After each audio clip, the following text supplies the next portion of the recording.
On August 24th, an anxious silence fell over the sea of Ukrainians who came to witness as the parliament deliberated the future of Ukraine and the Soviet Union. Територія Республіки України є цілісна і недоторкана. Віднині на території України мають чинність виключно Конституція і закони України, а Конституція і закони СРСР не діють. Цей акт набирає чинності з моменту його ухвалення. They were simple words, barely enough to fill one page, but they composed Ukraine's act of independence and carried the power to shatter the Soviet Union. It was put to a vote. These were the most suspenseful 10 seconds for Ukraine, for its people, for Gorbachev, for Yeltsin.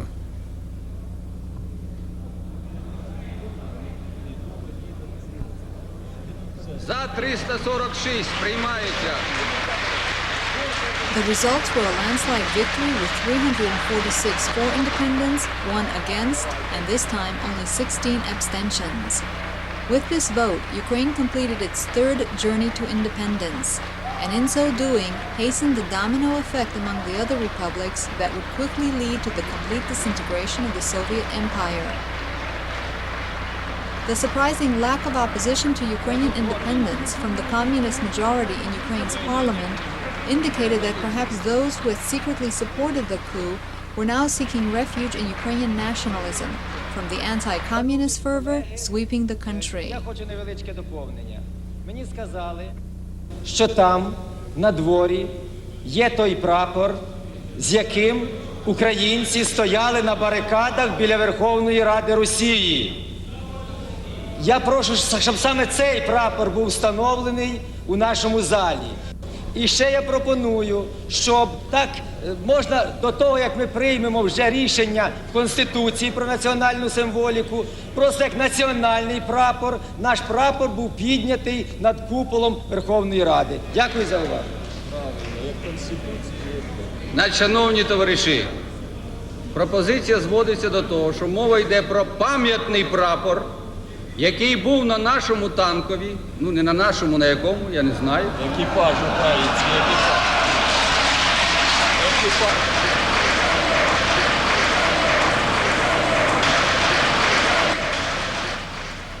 And so it was. The tattered flag was ceremoniously brought into the Assembly Hall and handed to Leonid Kravchuk, chairman of Ukraine's parliament.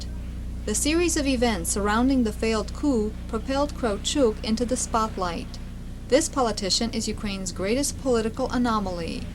As the longtime Communist Party ideology chief, he fervently led the fight against Ruch and the nationalists, but when the tide changed, Kravchuk turned political chameleon and cast his lot with them. Kravchuk's welcoming address to President Bush surprised everyone. It was spoken in Ukrainian, not Russian.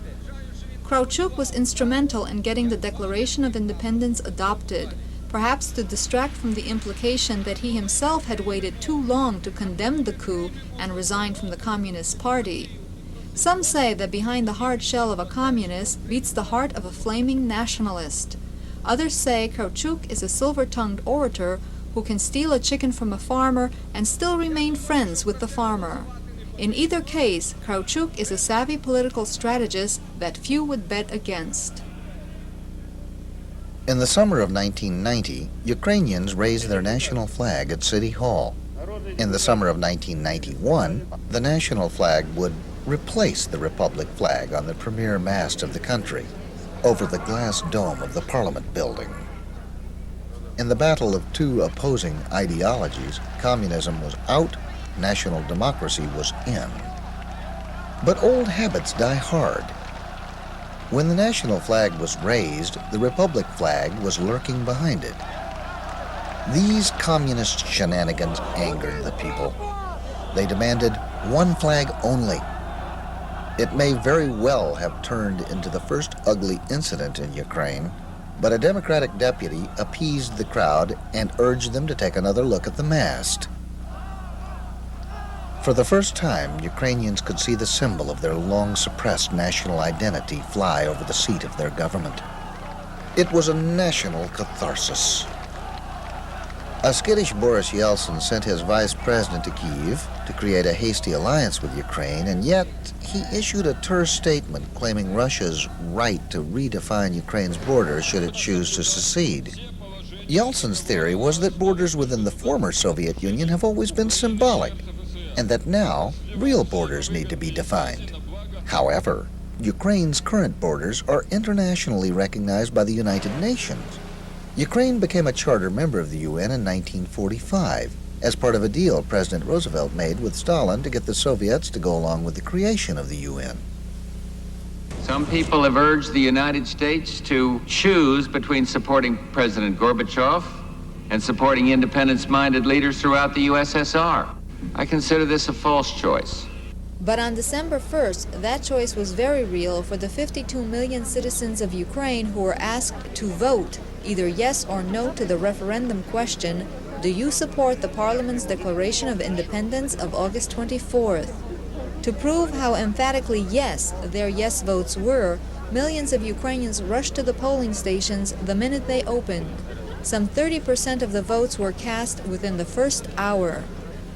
The voter turnout was 84.2%, of whom 90.3% voted for independence.